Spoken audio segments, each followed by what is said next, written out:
প্রতিদিনের চিন্তা ও প্রার্থনা। 26শে নভেম্বর, দিনের প্রধান চিন্তা। যিনি ঈশ্বরের শক্তিতে শক্তিমান, কোনো অমঙ্গল তাহাকে স্পর্শ করিতে পারে না। মুখস্থ করা যায়। তুমি যবে করো গো প্রয়াণ আমাহতে, হৃদয় আমার হয় যে নিঃসঙ্গ, ভয়েতে কাতর।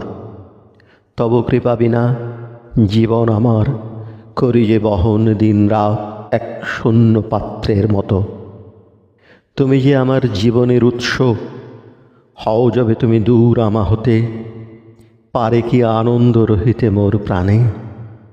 হবে নাকি শান্তি মোর ছিন্ন ভিন্ন, যবে তুমি করো পলায়ন, আর হৃদয় আমার হয় দুঃসহ যাতনা কাতর। উপদেশ: যতদিন আমরা দেহাত্মবোধের অতীত হইতে না পারিব, ততদিন আমাদের অমঙ্গল ও দুর্ভাগ্যের হাত হইতে নিস্তার নাই। অসৎ অশুভ কী জিনিস, কেমন করিয়া আমরা তাহার সঙ্গে যোগ স্থাপন করি, নিজেরাই যদি তাহার সংস্পর্শে না আসিতে চাই?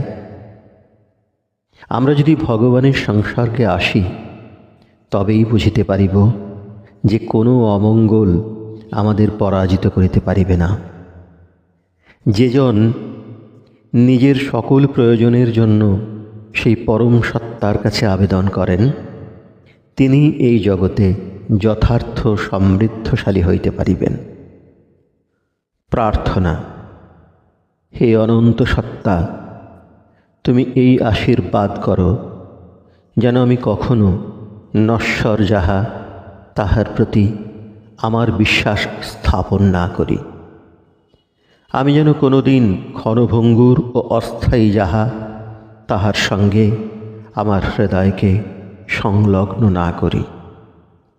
এই পার্থিব জগতে যেন কখনো আমি আরাম বা আনন্দ না অন্বেষণ করি। তোমার মহান জীবন সত্তার মধ্যে আমাকে বাঁচিয়া থাকিতে দাও। তোমার দিব্য অস্তিত্বের মধ্যে যেন আমি আমাকে ডুবাইয়া দিই।